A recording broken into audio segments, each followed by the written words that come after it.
avec M. Philippe Sabourin, qui est porte-parole administratif à la Ville de Montréal. Parce qu'on parle de ménage ton voisinage. On veut nous sensibiliser, bien sûr, c'est important, à la propreté et l'embellissement de notre environnement immédiat de notre beau Montréal. Entrevue maintenant.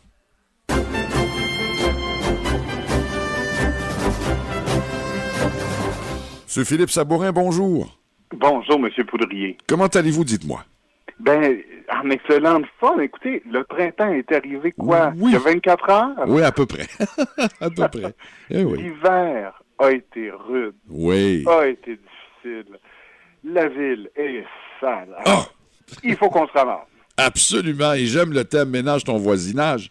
Oui. Monsieur Sabourin, c'est quand même bien organisé, là. Puis il y a des choses, et on en parlait, si je puis dire, en pré-entrevue cet après-midi. Il y a des choses que les gens ne savent pas. Il y a des services qu'offre la Ville de Montréal parce qu'il y a les travailleurs, travailleuses que l'on voit.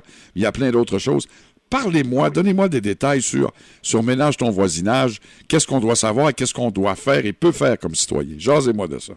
Ben, absolument. Mais d'abord, vous le savez, la propreté à Montréal, c'est aussi l'affaire et avant tout de la ville. Oui. Alors, on a 775 employés, on a un budget de 60 millions de dollars et on doit entretenir 6000 kilomètres de rues. Hey. Non, c'est pas vrai. 4000 de rues, 6000 de trottoirs pour un grand total de 10 000 kilomètres. Oh là là. Imaginez la distance. Oui. Montréal, Port-au-Prince, c'est quoi à vol d'oiseau? 3000 kilomètres? À peu près. Hein? Alors, nous, on a 10 000 kilomètres à entretenir. Alors, on fait le maximum. Le blitz est commencé, on va travailler 6 semaines. Mais ce qu'on demande aux citoyens avec Ménage ton voisinage, c'est de nous donner un coup de pouce et de s'investir dans votre communauté, de prendre soin de votre quartier, de votre environnement immédiat, de l'embellir. Puis, on met, pour vous donner un coup de main, à organiser des corvées de propreté, des corvées citoyennes. Alors, de façon bénévole, les gens décident de faire une corvée dans leur ruelle, dans leur parc, sur leur petit tronçon de rue. Et à ce moment-là, par l'entremise du site de la Ville de Montréal, ben, la Ville va vous donner un chouette coup de main pour organiser tout ça. D'une part, on va faire la promotion de votre activité sur notre site Internet. Donc, on va ajouter votre corvée sur une carte. Donc, on va géolocaliser l'endroit où on va faire notre corvée. Ensuite, on va vous permettre de vous mettre en contact avec des participants. C'est-à-dire qu'en protégeant vos données confidentielles, par exemple votre adresse courriel, on va, via notre site Internet, permettre aux gens d'entrer directement en contact avec vous, mais sans leur donner, évidemment, votre adresse personnelle, mais via le truchement de notre site Internet. Alors, ça vous permet de rencontrer des gens de votre quartier, d'organiser une corvée. Ça s'arrête pas là. La Ville de Montréal va vous procurer, par exemple, des dépliants, des affiches pour en faire la promotion, va également, le jour de la corvée, vous acheminer des gants, des chandails pour tous les participants, des sacs. On va vous demander de trier les déchets, donc des sacs vraiment à ordures. On va avoir les sacs transparents pour des déchets qui sont recyclables et on va avoir des sacs bruns pour faire des feuilles mortes du compost.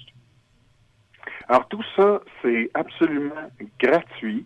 Ça vous permet d'organiser, puis on ne se le cachera pas, souvent l'esprit est à la fête. Hein? Oui. Alors c'est un beau regroupement de citoyens, des gens qui ont le goût de s'approprier Montréal, qui sont fiers, qui ont un sentiment d'appartenance, qui se rassemblent ensemble, et c'est l'occasion de tisser des liens avec vos voisins immédiats, ce qu'on n'a pas toujours l'occasion de faire. Donc c'est un beau temps dans l'année, le printemps, pour faire ça.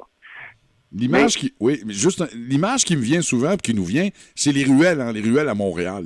Oui. Il y a des gens qui disent, moi, je veux que ce soit propre, puis là, on organise des corvées. Mais c'est ça que vous nous dites. Vous êtes capable de savoir, est-ce qu'il y en a d'autres qui ont peut-être eu de l'initiative dans votre ruelle? Et si oui, ben les mettre en contact. Alors, c'est aussi ça le but, là. Oui, absolument. Puis ça, c'est pour organiser une corvée. Je voudrais, la plupart des corvées, vous avez 45 de nos corvées, c'est dans une ruelle. Ben oui. Après ça, vient les parcs, les rues, des petites placettes publiques. Et vous avez pas nécessairement besoin d'avoir l'esprit d'entrepreneur. Puis c'est pas tout le monde qui veut organiser une corvée. Non. Des fois, on a juste le goût de participer à quelque chose qui est déjà fait. À ce moment-là, via notre site Internet, donc le site de la Ville de Montréal dans la section propreté, vous pouvez choisir une corvée près de chez vous. Et il y en a des chouettes qui s'en viennent. Ce dimanche, c'est la grande corvée du Mont-Royal. Alors ça, c'est peut-être une activité qui pourrait vous intéresser. Donc dimanche, grande corvée, ça commence à 8h15, 8h45. Ça se termine à 15 heures. Puis après, s'il fait beau, on en profite. On fait un pique-nique en haut de la montagne. Le 13 mai, il y a la TAU qui organise quelque chose de vraiment sympathique aussi. Alors, le 13 mai, d'abord, c'est la fête des mères. Le 13 mai. Absolument. Faut pas l'oublier. Mais après, on peut aller à la TAU. Et là, il y aura des activités dès 9h30 le matin. De 10 à midi, on peut même courir pour ramasser du déchet. C'est une nouvelle tendance qui s'appelle le plug-in. Ça nous vient, je pense, de Norvège, si je me trompe pas. Alors, le principe est le suivant. On fait un petit jogging et on ramasse des déchets en même temps. On peut le faire en marchant. C'est à la TAU. C'est un milieu qui est vraiment le fun, près du parc Frédéric-Pac. Et on reste pour l'après-midi avec plein d'activités ludiques. Alors, vous voyez, ça peut prendre toutes sortes de tournures, les corvées de propreté. Mais il y a un volet que j'ai pas encore mentionné. Allez-y, ça nous intéresse vraiment. J'ai même des réactions des gens là, qui réagissent présentement. Ils sont enthousiastes. Alors, allez-y, qu'est-ce que vous nous avez pas dit encore? La Ville de Montréal peut vous prêter de l'équipement. Ah, c'est bon. Il vous manque des balais, il vous manque des râteaux, des sécateurs. Avec l'intermédiaire de votre écoquartier, vous allez appeler l'écoquartier pour dire « J'organise une corvée, telle date, et j'ai besoin d'équipement pour tous les participants. » Alors, on va vous prêter ce matériel-là également. Oh là là! Alors, ça peut vraiment être intéressant. J'ai aussi besoin de signaler parce que, vous savez, un des fléaux qu'on a à Montréal, c'est les graffitis. Donc, les graffitis, les citoyens, le premier message qu'on veut lancer aux citoyens, c'est vous notez dans votre quartier, dans votre environnement, un graffiti haineux. Appelez rapidement le 311, c'est notre première priorité. On va aller s'en occuper, on va l'éradiquer très rapidement. Maintenant, vous avez un graffiti sur votre propriété, parce que ça fait partie aussi de la propreté des graffitis. Vous avez un graffiti sur votre propriété privée. Je ne sais pas si vos auditeurs le savent, mais plusieurs arrondissements vont aller enlever gratuitement le graffiti sur votre propriété. Ah oui? Écoutez, je peux vous nommer Ville-Marie le fait gratuitement, Côte-des-Neiges, Plateau, Sud-Ouest, Antique. Alors, contactez le 311, vous pouvez vous informer aussi. Les citoyens, souvent, ont tendance à dire, oui, mais c'est sur ma demeure, c'est ma résidence, c'est mon logement.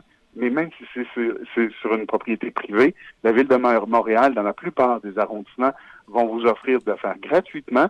Et durant une corvée, si dans votre ruelle, il y a plusieurs graffitis, vous pouvez également louer gratuitement des trousses pour nettoyer les graffitis. Je dois vous avouer là, qu'étant quand même assez averti, il y a des choses que je ne savais pas et que les auditeurs, auditeurs et auditrices ne savaient sûrement pas. M. Sabourin, c'est très instructif. En même temps, je trouve ça très, très motivant. Tout ce que vous nous avez dit là, on le retrouve sûrement sur le site. Hein? Les gens qui veulent avoir de l'information, qui se sont peut-être jamais rendus sur le site au niveau propreté de la Ville de Montréal. Tous les détails sont là, mais c'est très motivant. Le site est facile à retenir. Oui. C'est ville.montréal.qc.ca /corvée. Alors, facilement accessible, vous allez voir, le site est convivial et va vous donner des idées autant pour participer à une corvée. Puis je suis allé faire un tour en fin de semaine dernière, c'était nos premières corvées. Alors, il y en avait plusieurs. Il y avait, entre autres, dans Mercier, Hochelaga, Maisonneuve, qui ont été très originales avec le Torche Fest. Oui, j'ai vu ça passer. On peut aussi être drôle, on peut être créatif. C'est pas parce qu'on fait du ménage qu'il faut que ça soit une corvée. Non, c'est ça. Il faut que ça soit plaisant, il faut que ça soit une belle activité, une belle rencontre citoyenne. Alors, c'est un peu tout ça que la Ville de Montréal a à vous offrir. Et en terminant, je dirais, M. Sabourin, chacun a son rythme, hein, comme en fin de semaine au Mont-Royal. Des gens qui pourraient y aller seulement 1 heure ou 2, c'est chacun à son rythme. Ah, absolument. Ah, ben oui. Puis il faut en profiter pour avoir du plaisir, amener peut-être un sandwich, de quoi faire un beau barbecue en famille en haut du Mont-Royal. Donc, de participer une petite heure, de profiter de ce moment-là pour aller peut-être découvrir le nouveau sommet qu'on a au Mont-Royal, qu'on a inauguré l'année dernière, l'ancien sommet Outremont. Donc, de redécouvrir notre Mont-Royal, de s'approprier notre ville, puis d'en prendre soin, ça fait du bien à l'âme. Puis ça fait du bien au cœur de tous les citoyens, je pense. Mais ceci dit, ça n'empêche pas que la Ville de Montréal a également ses obligations et ses devoirs à faire. Oui. Et nous sommes actuellement en grand blitz de propreté. Alors, on va maintenir nos efforts. puis on va encourager des citoyens qui souhaitent mettre épaule à la roue. Très intéressant. M. Philippe Sabourin, porte-parole administratif de la Ville de Montréal, cette campagne Ménage ton voisinage. Merci infiniment de vous être arrêté chez nous. Ce sera toujours un plaisir. On aura sûrement l'occasion de se reparler pour tout autre projet du côté de Montréal. Grand plaisir. Bonne fin de journée. Ça me fera toujours plaisir de me porter disponible. Puis, qui sait, une petite visite en studio prochaine fois. Ah, ben vous êtes le bienvenu. On a des sièges qui vous attendent, confortables. On va avoir le plaisir de reparler ensemble. Merci beaucoup. Merci, Philippe Sabourin.